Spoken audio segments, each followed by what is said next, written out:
नंदीश्वर द्वारा शुक्राचार्य का अपहरण और शिव द्वारा उनका निगला जाना, 100 वर्ष के बाद शुक्र का शिवलिंग के रास्ते बाहर निकलना, शिव द्वारा उनका शुक्र नाम रखा जाना, शुक्र द्वारा जपे गए मृत्युंजय मंत्र और शिवाष्टोत्तर शतनाम स्तोत्र का वर्णन, शिव द्वारा अंधक को वर प्रदान।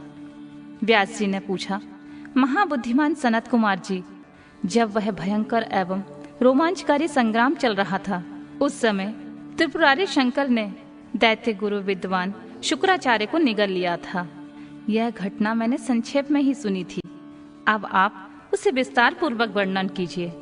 पिनाकधारी शिव के उदर में जाकर उन महायोगी शुक्राचार्य ने क्या किया? शंभु की जठराग्नि ने उन्हें जलाया क्यों नहीं? भृगुनंदन बुद्धिमान शुक्र भी तो कल्पांतरकालीन अग्नि के समान उग्र तेजस्वी थे। वे शंभु के जठर पंजर से कैसे निकले? उन्होंने कैसे और कितने काल तक आराधना की थी? तात उन्हें जो मृत्यु का शमन करने वाली पराविद्या प्राप्त हुई थी, वह कौन सी थी जिससे मृत्यु का निवारण हो जाता है? मुने, लीला बिहारी देवाधिदेव भगवान शंकर के त्रिशूल से छूटे हुए अंधक को गणाध्यक्षता की प्राप्ति कैसे हुई? तात, मुझे शिव लीलामृत श्रवण करने की विशेष लालसा है, अतः आप मुझ पर कृपा करके सारा वृतांत पूर्ण रूप से वर्णन कीजिए। ब्रह्मा जी कहते हैं, अमित तेजस्वी व्यास जी के इन वचनों को सुनकर सनत कुमार शिव जी के चरण कमलों का स्मरण करके कहने लगे। सनत कुमार जी ने कहा, मुनिवर, भगवान शंकर के प्रमथों की जब अत्यंत विजय होने लगी, तब अंधक घबराकर शुक्राचार्य जी की शरण में गया और उसने गिड़गिड़ाकर मृत संजीवनी विद्या द्वारा मरे हुए असुरों को जीवित करने की प्रार्थना की। इस पर शुक्राचार्य ने शरणागत धर्म की रक्षा करना उचित समझा। फिर तो वे युद्ध स्थल में गए और आदर पूर्वक विद्या के स्वामी शंकर का स्मरण करके एक एक दैत्य पर मृत संजीवनी विद्या का प्रयोग करने लगे। उस विद्या का प्रयोग होते ही वे सभी दैत्य दानव वीर एक साथ ही हथियार लिए हुए इस प्रकार खड़े हुए मानो अभी सोकर ही उठे हों, जैसे पूर्णतः अभ्यस्त किया हुआ वेद समर भूमि में बादल और श्रद्धा पूर्वक ब्राह्मणों को दिया हुआ धन आपत्ति के समय तुरंत प्रकट हो जाता है। उसी प्रकार वे उठ खड़े हुए।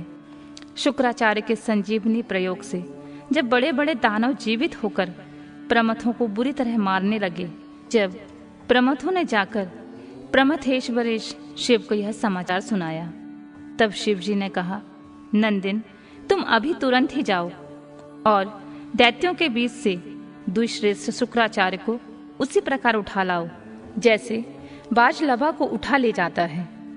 सनत कुमार जी कहते हैं, महर्षि, वृषभ ध्वज के यूं कहने पर नंदी सांड के समान बड़े जोर से गरजे और तुरंत ही सेना को लांघकर उस स्थान पर जा पहुंचे जहां भृगुवंश के दीपक शुक्राचार्य विराजमान थे। वहां समस्त दैत्य हाथों में पाश, खड़ग, वृक्ष, पत्थर और पर्वत खंड लिए हुए उनकी रक्षा कर रहे थे।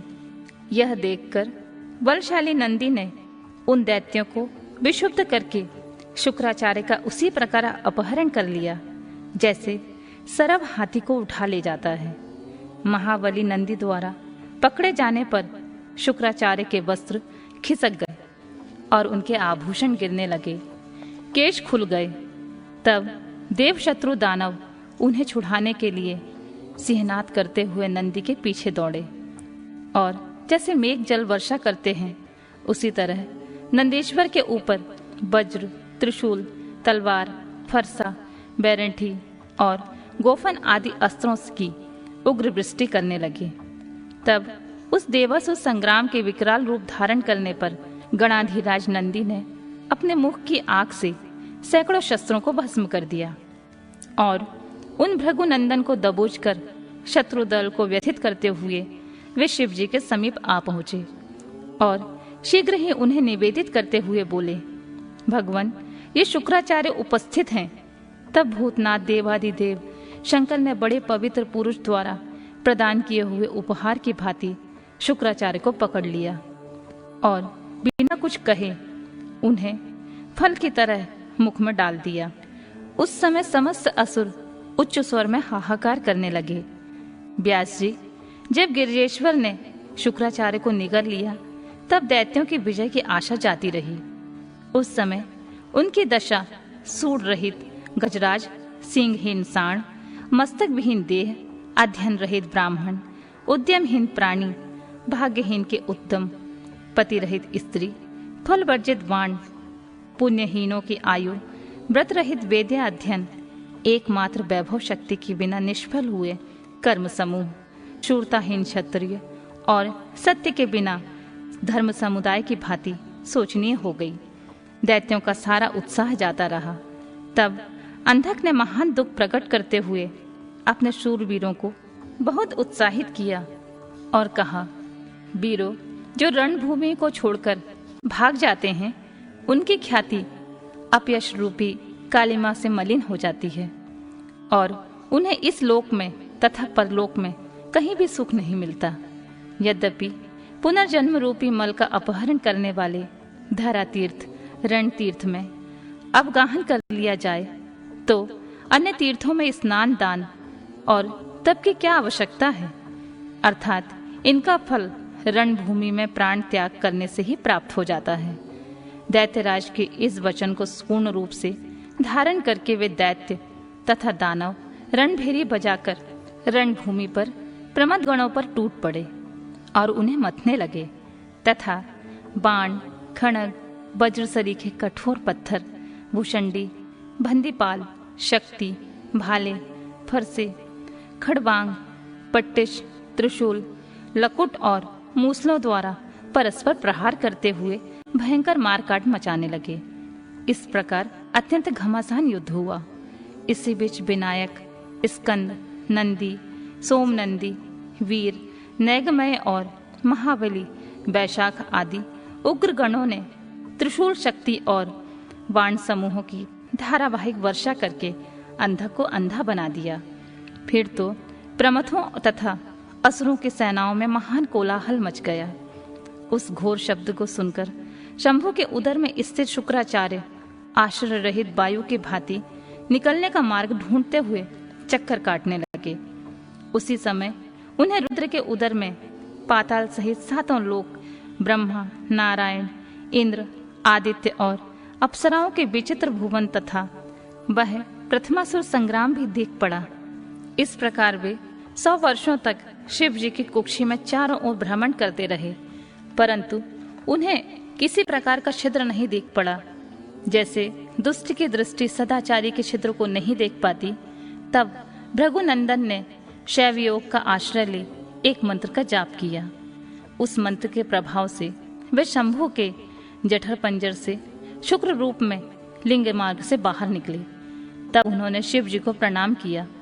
गौरी ने उन्हें पुत्र रूप में स्वीकार कर लिया और विघ्न रहित बना दिया। तदनंतर करुणा सागर महेश्वर भृगुनंदन शुक्राचार्य को वीर के रास्ते से निकला हुआ देखकर मुस्कुराते हुए यूं बोले, भृगुनंदन, चूंकि तुम मेरे लिंग मार्ग से शुक्र की तरह ही निकले हो, इसलिए अब तुम शुक्र कहलाओगे। जाओ, अब तुम मेरे पुत्र हो गए हो।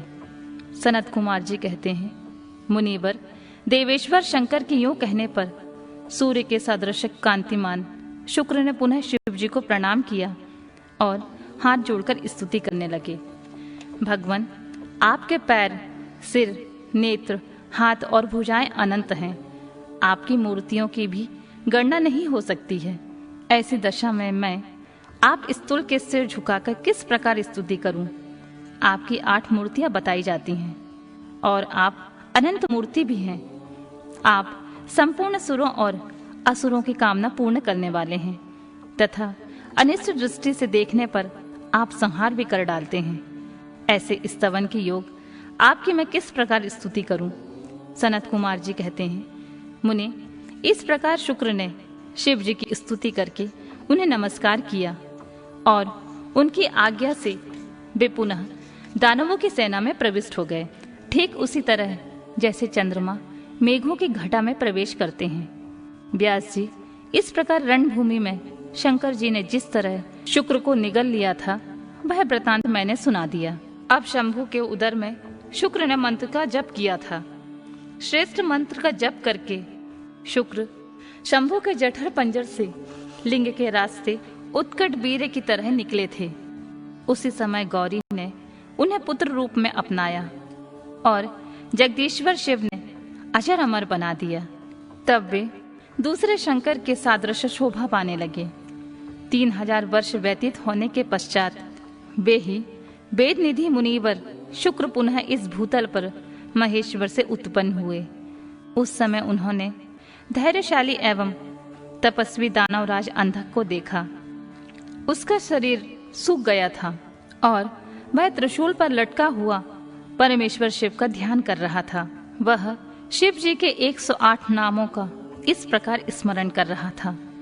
देवताओं में महान, विकराल नेत्र वाले, मस्तक पर अर्धचंद्राकार धारण करने वाले, अमृत स्वरूप, सनातन, समाधिस्थ होने पर भी ठूड़ के समान स्थिर, गले में नील चिन्ह धारण करने वाले, पिनाक नामक धनुष धारण करने वाले, वृषभ के नेत्र के सरीखे विशाल नेत्रों वाले, महान रूप से जानने योग्य, अंतर्यामी, संपूर्ण कामनाओं को पूर्ण करने वाले, कामदेव के शत्रु, कामदेव को दग्ध करने वाले, इच्छा अनुसार रूप धारण करने वाले, विशाल जटाओं वाले, विकराल रूपधारी, गिरिवर कैलाश शयन करने वाले, भयंकर रूप वाले, बड़े बड़े जबड़ों वाले, लाल वस्त्रधारी, योगों के ज्ञाता, काल को भस्म कर देने वाले, त्रिपुरों के संहार करता, कपाल धारण करने वाले, जिनका व्रत प्रकट नहीं होता, गोपनीय मंत्र वाले, गंभीर स्वभाव वाले, भक्तों की भावना के अनुसार प्रकट होने वाले, अणिमा आदि सिद्धियों के अधिष्ठान, त्रिलोकी का ऐश्वर्य प्रदान करने वाले, बलशाली, सूरवीरों को मारने वाले, दुष्टों के लिए भयंकर विकट रूप धारण करने वाले, मोटे ताजे शरीर वाले, निपुण श्रेष्ठ फल का गूदा खाने वाले, मत वाले, काल भैरव स्वरूप, देवेश्वरों में भी श्रेष्ठ, त्रिलोकी का विनाश करने वाले, सौजनों के लोभी, महाव्याध स्वरूप, दक्ष यज्ञ में विनाशक, कृतिकाओं के पुत्र, स्वामी कार्तिकेय से युक्त, उन्मत्त का सा वेश धारण करने वाले, चमड़ों को ही वस्त्र रूप में धारण करने वाले, हाथी का चर्म लपेटने वाले, भक्तों का कष्ट देखकर शुद्ध हो जाने वाले, सर्पों को भूषण रूप में धारण करने वाले, भक्तों के अवलंबन दाता, बैताल स्वरूप, घोर, शाकिनियों द्वारा समाराधित, अघोर पथ के प्रवर्तक, भयंकर दैत्यों के संहारक, भीषण शब्द करने वाले, वनस्पति स्वरूप, शरीर में भस्म रमाने वाले, जटाधारी, परम पावन, सैकड़ों भैरुदंड नामक पक्षियों द्वारा सेवित, भूतों के अधिपति, भूतगणों के स्वामी, पंचभूतों में आश्रय देने वाले, गगन बिहारी, क्रोध युक्त दुष्टों पर कठोर व्यवहार करने वाले, प्रचंड पराक्रमी, चंडी के प्राणनाथ, चंडिका के प्रियतम, अत्यंत कुपित मुख वाले, गरुड़ स्वरूप, खड़क स्वरूप, शव का भोग लगाने वाले, क्रुद्ध होने पर जीव लपलपाने वाले, अत्यंत भयंकर, मृत्यु स्वरूप, मृत्यु की भी पहुंच से परे, मृत्यु के भी काल, विनाश सेना वाले कार्तिकेय स्वरूप,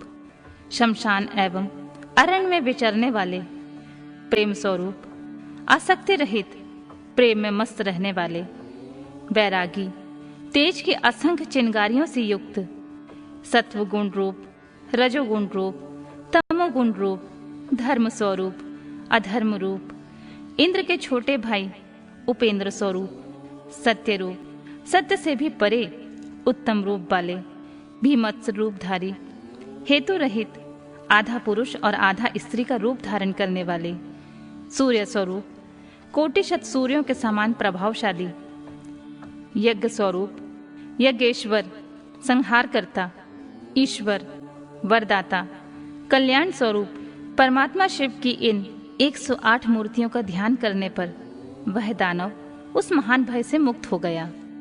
उस समय प्रसन्न हुए जटाधारी शंकर ने उसे मुक्त करके उसे त्रिशूल के अग्रभाग से उतार लिया और दिव्य अमृत की वर्षा से अभिषिक्त कर दिया।